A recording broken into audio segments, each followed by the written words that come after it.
Hujambo na nikukaribishe tena mtazamaji wa The World News katika kipindi hiki cha ulimwengu wa siasa. Mimi ni Adam Hussein. Rais Masoud Pezeshkian wa Iran amemjia juu rais wa Marekani Donald Trump akimuonya juu ya suala la nyuklia katika taifa hilo, akisema kwamba hana mamlaka ya kuzungumzia suala la nyuklia la Iran.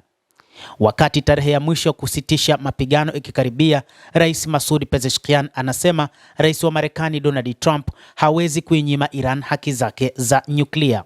Tumeshaeleza kwa muda mrefu kwamba suala la nyuklia nchini Iran ni kwa ajili ya amani na si kwa ajili ya kutengeneza mabomu ya nyuklia. Sisi hatuna mabomu ya nyuklia, lakini tumerutubisha uranium kwa ajili ya amani tu, lakini Marekani wanataka kuichukua uranium yetu. Hatuko tayari kwa ajili ya hilo na tupo tayari kwa mapambano kuilinda uranium iliyorutubishwa kwa kutumia mabilioni ya dola katika taifa hili la Kiajemi, anasema Rais Masoud Pezeshkian.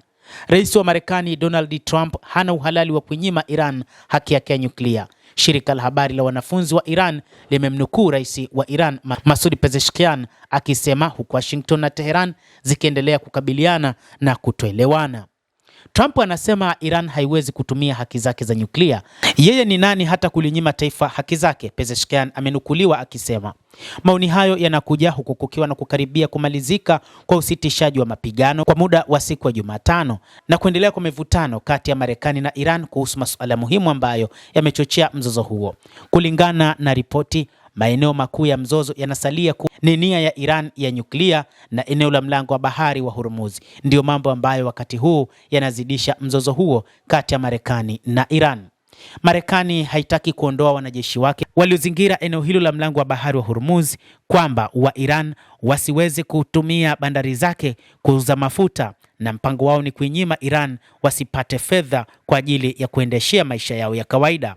Lakini pia mpango wa Iran baada ya kuona kwamba Israel imeacha kuishambulia Hezbollah, wakakubali kufungua mlango wa bahari wa Hormuz na walitangaza mnamo siku ya Jumamosi kwamba mlango huo wa bahari umefunguliwa. Lakini kutokana na kile kilichotangazwa na rais wa Marekani kwamba wanajeshi wa Marekani hawataondoka katika mlango wa bahari wa Hormuz na kwamba wataendelea kuzuia Iran isipitishe meli zake, ndipo ambapo jeshi la IRGC likatoa tangazo la kwamba hakutakuwa na meli kwa kuzingatia bendera kwamba inatokea wapi inaelekea wapi itakayoruhusiwa kupita katika mlango huo wa Hormuz.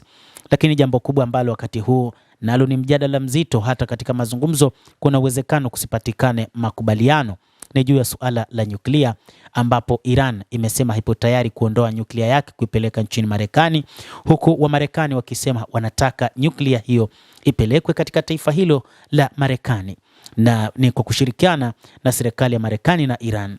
Lakini pia Marekani kupitia rais wake ndiye ambaye ametaka jambo hilo liwe hivyo.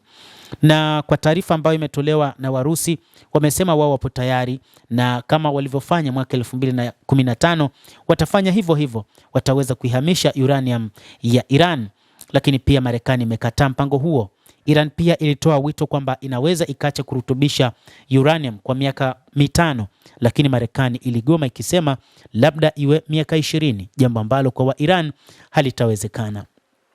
Endelea kutufuatilia mtazamaji, lakini usisahau kulike, usisahau kucomment, kadhalika usisahau kusubscribe channel yetu hii upate habari hizi kwa mapana kupitia The World News. Mimi ni Adam Hussein, endelea kuwa nasi wakati wote, endelea kutufuatilia uyajue mengi yanayojiri duniani.